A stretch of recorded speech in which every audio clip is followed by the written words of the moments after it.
Welcome back to the Take Some With Ya. When I started doing these videos and I came up with this name, it was meant for exactly this purpose. You know, sometimes I want you to take some recipes, sometimes I want you to take some leftovers, although quite normally there aren't a lot of leftovers, although we did do some work with that this week. And sometimes it's just me sharing my stories and my experience that you're welcome to take with you. Today, the girlfriend's mother, I almost said something else, the girlfriend's mother has made homemade pierogies, and I love homemade pierogies, and I am going to go absolutely shelf on these. I'm going to saute some onion, saute some bacon, and then we're going to boil the pierogies. We're going to dry them off, and then we are going to fry them in the bacon fat. You don't say fat, you say grease. In the bacon grease. And to help wash those pierogies down, the girlfriend has, I'm just eating basically today. I'm frying some onions and bacon. The girlfriend has a rack of ribs, slow and low, for about 2 to 3 hours, getting ready at home, and she's going to be delivering better than Uber Eats. Top shelf, gotta tell you. Time for a segue. A lot of you guys know that I am a creature of habit, and when I'm not doing my routines is usually when I fall off the face of the earth. So what I do at the end of the night is I usually try to watch a motivational video. I was talking last night about some Sly Stallone videos that have been really good, sharing his life experience, or I watch a recovery video, drink my herbal tea. Yes, I love my herbal tea, and kind of paves the way for me to be able to slide into bed and do some reading before shutter down time. The cat likes to jump on my book when I'm reading, by the way. As you can see, the cat over there in the window, he loves that window. So last night I'm watching Brandon Novak's recovery story. For those of you that don't know him, he was in Jackass, and he was, the age of 15, he was like one of the most prominent skateboarders in the world, hung out with Tony Hawk, all that kind of stuff. Decided to burn his life to the ground. He didn't decide, it happened. To burn his life to the ground with heroin and alcoholism. Tragic story, but unfortunately not a unique story. And then he's managed to build it back up and works in recovery now. He's telling a little bit of a story to himself, and you know, I was thinking about that today. As funny as it is, I've been going to the gym because I haven't been working, so I'm going to the gym every day. Body, mind, spirit, full pie. Don't eat the pie, full pie. Every piece has to be there for equilibrium. And when I come out of the gym, on my way to my favorite spot in the world, the Barton Street bus stop, I have to walk past the liquor store, the LCBO.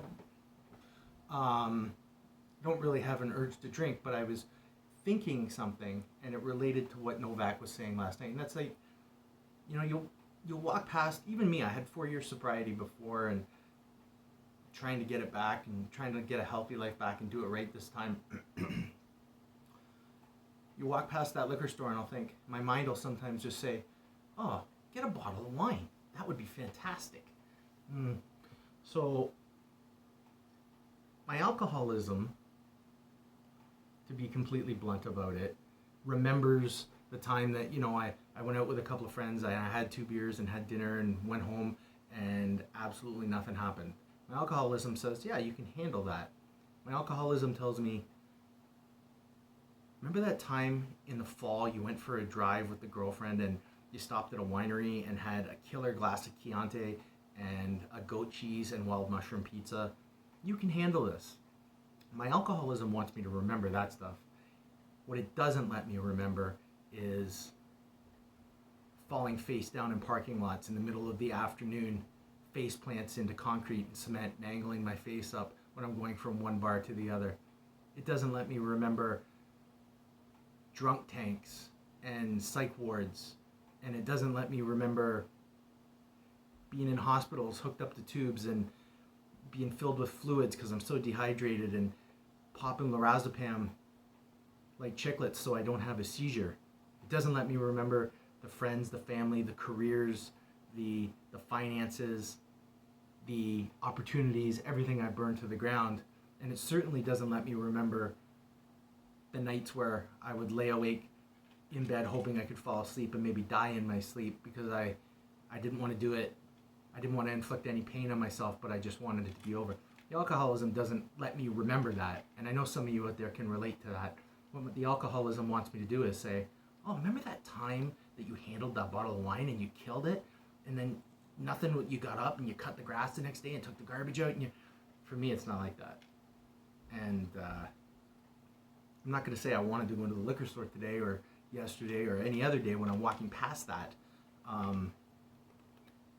But what Novak was saying last night resonated with me today. And you guys want to check him out, check out Brendan Novak. He's really cool. Along with Fit Recovery with Chris Scott. They're my two big guys right now.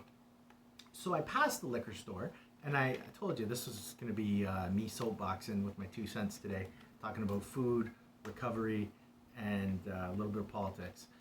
And I'm walking past the liquor store, and I'm thinking about Novak, and I'm relating it to my own experience, and I'm pumped about the pierogies and the ribs that are happening tonight. And Kat wanted to jump up there, and I get to my favorite place in the world, the Barton Street bus stop. We've talked about this before. It's a very humbling experience. And I get on the bus, and I'm looking around. This is how I look around. I look around like that. And I'm seeing all of these people who are capable of working, but basically subsisting. They look like they're subsisting on basic income, just above poverty line. They're just surviving, basically.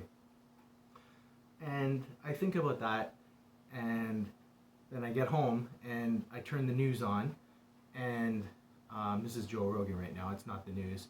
It's probably more realistic than the news, actually. Dr. Peter McCullough, truth sayer, word. If you ever want to check out a good podcast to tell you the truth and what was going on during the pandemic, check out McCullough and Malone, both on Joe Rogan podcast. So I get home and I see on the news, unemployment rates are through the roof. Now keep in mind, I just got off the Barton Street bus where a lot of people look like they can work, and they look like they're basically surviving on basic income levels, just next to poverty, just above the poverty line.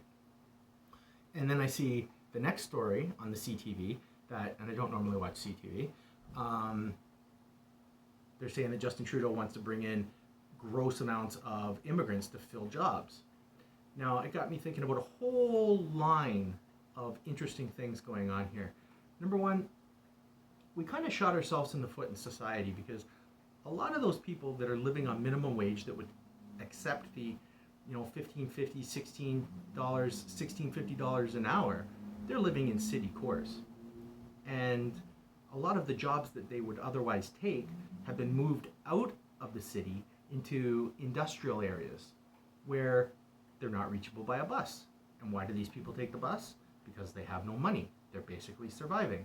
So who's really going to go take those jobs? That's why you have the unemployment rate, because those people that have cars and are used to earning more money, they're not going to work for $16 an hour in a factory in an industrial area if they don't have to. So the unemployment rates go up. These people can't get out of the city. They don't have jobs, and it's cyclical, and they're stuck in the system, and then the employment rate goes up. And you get Justin Trudeau saying, well, we're going to bring in all these immigrants from wherever. We're going to give them coats for votes, and we're going to give them electric vehicles and all that jazz. Do not misconstrue the intentions here. This massive wave of immigrants are not coming into the country to fill jobs. They're coming into the country as a resource to create jobs for the housing industry, for the contracting industry, for people that own construction companies, for the manufactured social work industry. These people that are coming into the country won't know any better, because they're coming from, generally speaking, lower standard of living countries. They're going to be happy to live in the China-like apartment buildings that are located through the government-funded EV train systems. They'll be very happy to do that, okay? But they're in no way going to fill these jobs. So, again, I'm relating to the experience, and I'm understanding why these people are sitting on the bus, barely surviving, and not being able to take jobs. Because the jobs have been moved out of their wheelhouse. I've been very fortunate with the various phases of my life to be able to observe and experience firsthand being able to do well in life and being able to not do well and rebuild it. And I consider myself very fortunate to be put in these situations. Remember this, no situation is bad as long as you learn from it. And life is a series of learning experiences. Grab a hold of it and learn from it. What? That's what. Pierogies, ribs tonight. Catch you on the flip side. Take some with you.